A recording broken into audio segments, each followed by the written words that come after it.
नमो नमः। आज हम माँ कवि अंबिका दत्त व्यास के द्वारा विरचित शिवराज विजय का 21वां गद्यांश पढ़ेंगे। इस गद्यांश में योगीराज अपने मनोभावों को प्रकट करते हुए ब्रह्मचारी गुरु से कहते हैं कि हे गुरुदेव, आप ज़्यादा इस भारतवर्ष की जो अवस्था है इसको देखकर ज़्यादा व्यथित और दुखी मत हो, और आप मुझे संक्षेप में भारतवर्ष की जो अवस्था है, वर्तमान में भारतवर्ष का क्या वृत्तांत है, ये मैं सुनना चाहता हूँ। आप मुझे बताएं, क्योंकि ब्रह्मचारी गुरु, इससे पहले वाले गद्यांश में हमने पढ़ा था कि किस तरह से भारत की दयनीय अवस्था को बताते हुए ब्रह्मचारी गुरु किस तरह से दुखी हो जाते और उनकी आंखों से अश्रुधारा निकलने लगती है और भारतवर्ष की उस दयनीय अवस्था से वे बड़े दुखी होते हैं। तो योगीराज अपने मन में विचार कर रहे हैं कि मैं इन ब्रह्मचारी गुरु को ज़्यादा इन्हें दुखी नहीं करूं और संक्षेप में ही भारतवर्ष की अवस्था को सुनना चाहूं, इसीलिए वे उनको सांत्वना प्रदान करते हुए इस गद्यांश में क्या करें, मैं गद्यांश का वाचन करता हूं। आप गद्यांश को ध्यान से सुनिए, फिर हम इसके अर्थ को देखेंगे। मुने विलक्षणो अयम भगवान सकल कला कलाप कलनः सकल कालन कराल कालः स एव कदाचित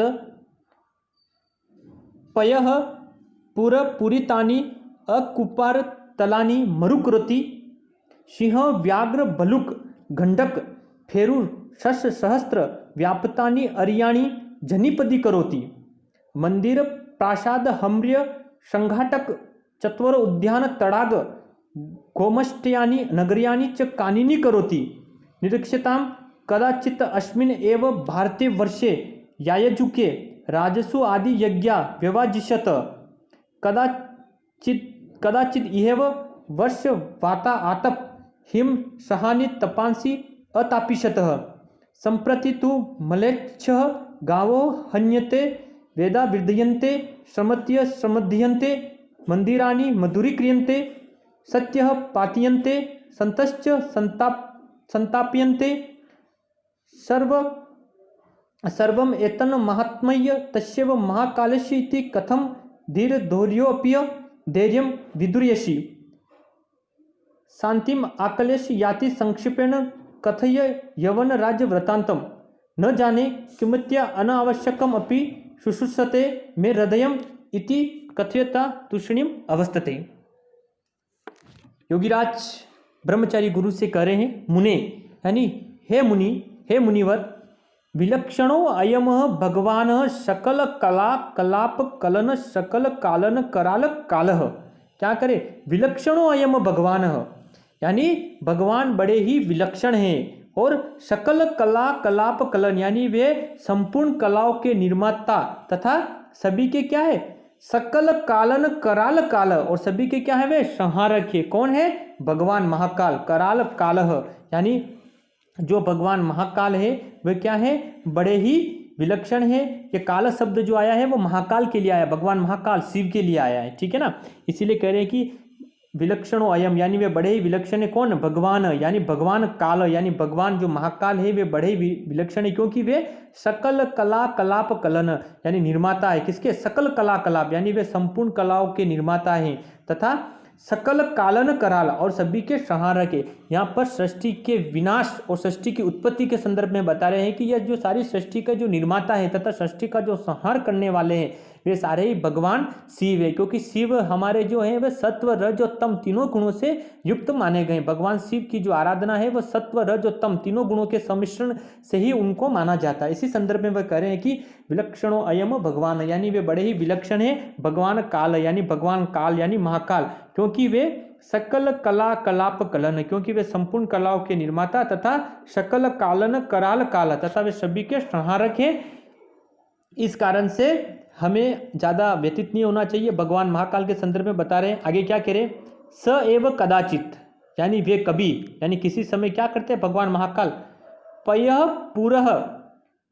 पुरः पूरितानिक अकपूर तलानी मरुकुरुति। क्या कह रहे हैं? पय शब्द का अर्थ है जल, पूर का अर्थ है भरा हुआ, यानी वे कभी क्या करते? जल से परिपूर्ण। फिर कह रहे पूरितानी अकपूर तलानी, पूरी तानी का अर्थ है समुद्र तलों से भरे हुए जो जल है उनको क्या करते हैं? कभी अकुपार तलानी मरुकृति यानी वे मरुस्थल बना देते हैं। यानी कहने का तात्पर्य है कि कभी कभी ये महाकाल जो हैं वे क्या करते हैं? जो बड़े समुद्र होते हैं, समुद्र जो होते हैं उनको भी क्या करते, पय पूरितानी यानी जल प्रवाह से जो संपूर्ण भरे हुए, अकपूर तलानी यानी जो समुद्र तल हैं उनको क्या करते हैं, मरुकृति यानी भी क्या कर सकते हैं, उनको मरुस्थल बना देते। यानी महाकाल अपनी कृपा से क्या करते हैं, पय पूर पूरितानी यानी कभी जल प्रवाह से संपूर्ण भरे हुए जो समुद्र है उनको क्या कर देते हैं, अकपूर तलानी मरुकृति यानी वे उनको मरुस्थल बना देते हैं। और आगे बता रहे फिर क्या करते हैं, सिंह व्याघ्र बलुक गंडक फेरु शस्त्र सहस्त्र व्यापितानी अरियाणी, क्या कह रहे, सिंह यानी शेर, ठीक है, फिर कह रहे व्याघ्र यानी बाघ, कदाचित भलुक, भलुक यानी भालू, गंडक यानी गेंडे हाथी, फेरू, फेरू शब्द का अर्थ है शेर, सहस्त्र शब्द का अर्थ होता है खरगोश, सहस्त्र यानी इनसे जो हजारों शेर आदि से भरे हुए जो व्याप्तानी अरियाणी यानी जो सहस्त्र व्यापितानी अरियाणी यानी कहने का तात्पर्य है कि इनको क्या कर सकते हैं, ये जंगल बना देते हैं, जंगलों को क्या कर सकते हैं, ये नगर भी बना देते हैं। जनीपदी करोती, उनको क्या कर सकते हैं कि जहाँ पर जो जंगल के संदर्भ में बता रहे कि सहस्त्र यानी हजार, सिंह यानी शेर, व्याघ्र यानी बाघ, बलुक यानी भालू, गंडक यानी जो हमारे गेंडे हाथी, फेरू यानी सिंहार और शस्त्र यानी खरगोश आदि से हजारों भरे हुए व्यापितानी अरियाणी यानी जो अरण्य जो जंगल इनसे भरे हुए इनको वे क्या करते हैं, जनीपदी करोती यानी इनको वे नगर बना देते हैं। और फिर कह रहे कभी मंदिर प्रसाद हमर्य संघाटक चत्वर उद्यान तड़ाग गोमिष्टमानी नगरियाणी च कानिनी करोती। और कभी कभी ये क्या करते, मंदिर यानी जो मंदिर, जिन नगरों के अंदर जो मंदिर होते हैं, मंदिर प्रासाद यानी राजमहल, हमर्य शब्द का अर्थ होता है अटालिकाएं, ठीक है ना, और संघाटक का अर्थ होता है चौराहे, ठीक है, फिर चत्वर उद्यान यानी चबूतरे, तड़ाक, तड़ाक का अर्थ होता है यहाँ पर जो सरोवर है उनके संदर्भ में आया, ठीक है। फिर गोमिष्ट यानी नगरियाणी, और गोमिष्ट यानी का अर्थ है गौशालाओं से भरे हुए जो नगर होते हैं उनको ये क्या कर देते, च कानूनी करोती, उनको ये क्या कर देते, कभी कभी ये उनको जंगल बना देते, कानून का अर्थ है जंगल से संदर्भित यानी वे उनको कभी कभी क्या करते, जंगल में परिवर्तित कर देते हैं।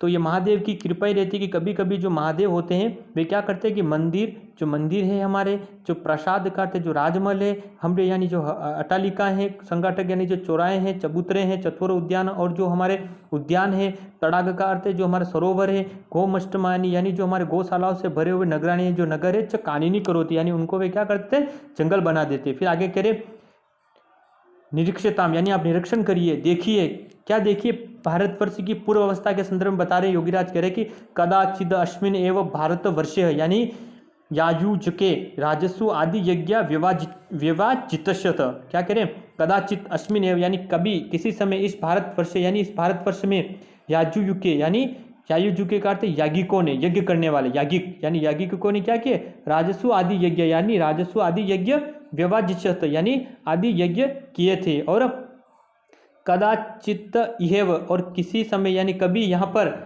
वर्ष यानी वर्षा, वाताअतप, वाताअतप यानी वायु का तेज प्रवाह यानी आंधी, और आतप का अर्थ है धूप, और हिम सहानी यानी हिमताप आदि सहन कर तपस्यासी अतापिशत यानी हिमताप सहन कर तपस्याएं की गई थी। इसके बाद कह रहे हैं संप्रति तु मलेच्छे गावो हो हन्यते ह, क्या करे, आगे कह रहे कि संप्रति तु मलेच्छ गावो, और इस समय तो क्या किए जा रहे, मलेच्छ गावो यानी मलेच्छों के द्वारा गावो यानी गायें, हन्यते यानी मारी जा रही। कहने का तात्पर्य कि किस समय तो यहाँ पर क्या किया जा रहा है, अब भारतवर्ष की जो स्थिति के बारे में बता रहे हैं कि यवनों के आने के पश्चात भारतवर्ष की अवस्था क्या हो गई, उस संदर्भ में बता रहे हैं कि अब तो यहाँ पर क्या किए जा रहे हैं, मलेच्छों के द्वारा गायों का वध किया जा रहा, और वेदाह विद्यन्ते और वेदों की जो पुस्तकें उनको क्या किया जा रहा, फाड़ा जा रहा है, श्रमत्य श्रमदीयन्ते और श्रमत्या कुचली जा रही है। फिर कह रहे मंदिरानी मधुरी क्रियन्ते, जो मंदिर है हमारे, जो मंदिर है देवताओं के आराध्य स्थल है उनको मधुरी क्रियन्ते यानी उनको गुणशाला बनाया जा रहा है। फिर बता रहे हैं सत्य पातियन्ते, और क्या किया जा रहा है, सत्य का सतित्व नष्ट किया जा रहा है, संतश्च सत्ताम्पियन्ते, और क्या किया जा रहा है, जो सज्जन है उनको कष्ट पहुंचाया जा रहा है। कहने का तात्पर्य कि इस कलयुग में जो व्यक्ति सत्य के पथ पर चलता है उस व्यक्ति को ज्यादा पीड़ा का अनुभव करना पड़ता है, क्योंकि इस कलयुग के अंदर सत्य की कोई महिमा नहीं रह गई। अब दुराचारी व्यक्ति ही क्या करता है, सबसे आगे निकल जाता है। ये बात योगीराज अपने इस माध्यम से अंबिका दत्त व्यास शिवराज विजय में यही बताना चाह रहे हैं कि इस कलयुग के अंदर सत्य हमेशा क्या रहता है, परेशान रहता है। सत्य व्यक्ति चाहे कितना भी प्रयास कर ले लेकिन उसकी सत्यता को कोई नहीं जान सकता। इसीलिए वो कह रहे हैं कि संतश्च संताप्यन्ते, यानी सत्यता के पथ पर चलने वाले लोग हमेशा ही पीड़ित किए जाते हैं। आज तो दुराचारी और चापलूस लोगों का ही समय है जो क्या करते हैं, अपनी चपलता के द्वारा अपने कार्यों को संपादित करते हैं। इसीलिए योगीराज बड़े ही दुखी हो रहे हैं और वे कह रहे हैं कि संतश्च संतापयन्ते, यानी इस कलयुग में, इस दुराचरण समय में क्या किया जा रहा है, जो सत्य पे चलने वाले जो लोग हैं, सज्जन जो लोग हैं, उनको ही कष्ट पहुंचाया जाता है। लेकिन फिर भी आगे वो वापस बता रहे हैं कि किस तरह से समय परिवर्तित होगा और किस तरह से वापस व्यक्ति को अपनी उन्नति पथ पर अग्रसर होता है, उसके संदर्भ में बता रहे हैं। क्या कह रहे हैं वापस देखिए, सर्व एतन महात्म्य तच्चे एवं महाकालस्य कथम धीर धौर्योपि धैर्य में विदुर्यसी। बहुत अच्छी बात बता रहे हैं। क्या कह रहे हैं कि यह सब उन्हीं सर्व एतन मात्र, यानी ये जो सारी जो कलाएं हैं, ये जो सारी जो महिमा, ये सारी महाकाल की, कालस्य कथम धीर, यानी ये सारे महाकाल की ही महिमा है। फिर आप धीर धौर्योपि धैर्य में विदुर्यसी, यानी फिर आप धीर श्रेष्ठ होकर धैर्य को क्यों खो रहे हैं। कहने का तात्पर्य है कि यह सारी महाकाल की महिमा, यह सारा महाकाल की सृष्टि के द्वारा ही रचित है, यानी वही सृष्टि का संहार और उत्पत्ति करने वाले। इसीलिए आप इतना होते हुए भी महाकाल पर आप आशीर्वाद रखिए, महाकाल पर आप उसके प्रति उनकी श्रद्धा भाव को रखते हुए धीर धौर्योपि धैर्यम विदुरसी, विदुरसी करते खोना, यानी आप धीर श्रेष्ठ होकर धैर्य को क्यों खो रहे। धीर धैर्य, यानी जो ब्रह्मचारी होता है, जो योगीराज का कहने का तात्पर्य है कि जो ब्रह्मचारी होता है वह धैर्य के गुण से युक्त होता है। इसीलिए कह रहे कि हे गुरुदेव,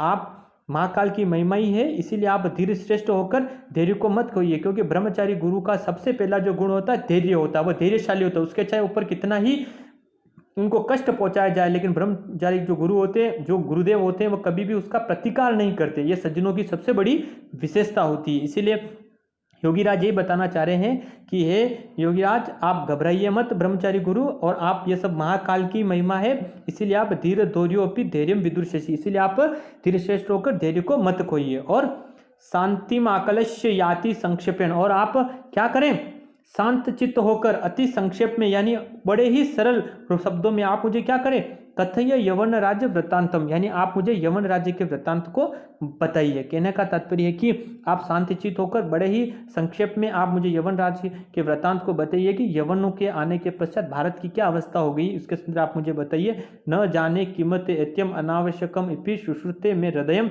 इति कथ्वता तुष्णिम अवस्थति, यानी कहने का तात्पर्य कि योगीराज कह रहे कि न जाने कीमत अनावश्यम, यानी न जाने अनावश्यक होते हुए भी न जा रहे मेरा जो मन है, सुश्रुते में हृदय, यानी मेरा मन इसे सुनना चाहता है, इति कथ्वता तुष्टिम अवस्थते, यानी यह कहकर योगीराज क्या हो गए, चुप हो गए।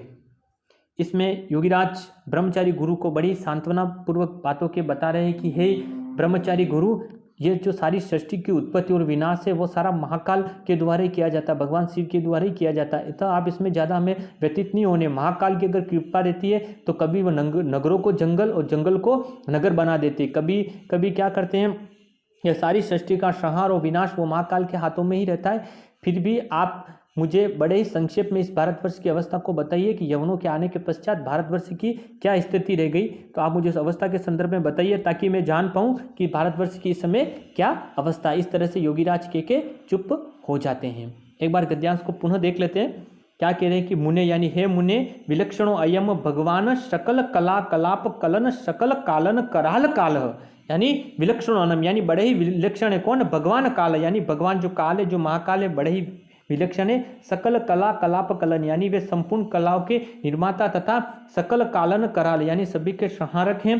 स एव कदाचित, यानी वे कभी क्या करते, पय पुर पुरितान्य अन्य कपूर तलानी मरुकृति, यानी वे कभी पय पुर, यानी जल से भरे हुए पूरी तयानी, यानी समुद्र जो है, अकपूर तलानी, यानी जो जल से भरे हुए जो समुद्र है उनको क्या करते, मरुकृति, यानी उनको वे मरुस्थल बना देते। और कभी सिंह व्याघ्र भलुक, क्या करते, सिंह यानी शेर, व्याघ्र यानी व्याघ्र, भलुक यानी भालू, गंडक यानी गेंडे हाथी, फेरू यानी सिंहार, शश यानी खरगोश, सहस्त्र व्यापिता ने हरियाणी, यानी इन हजारों जंतुओं से भरे हुए जो हमारे जंगल है, हरियाणी जंगल, उनको क्या करते, जनीपदी करोती, यानी उनको वे क्या कर देते हैं, जंगल होते हैं इनको यह जनीपदी करोती, यानी जनों से युक्त कर देते, यानी वे इनको क्या कर देते हैं, नगर बना देते हैं। और कभी कभी क्या करते हैं, मंदिर प्रसाद, यानी मंदिर प्रासाद, यानी राजमल, हमर्य, हमर्य का अर्थ होता है अटालिका, है ना, अटालिका जो बाहर की तरफ निकली हुई जो याजू के संदर्भ में महलों के जैसी होती है, उनके संदर्भ में बता रहे हैं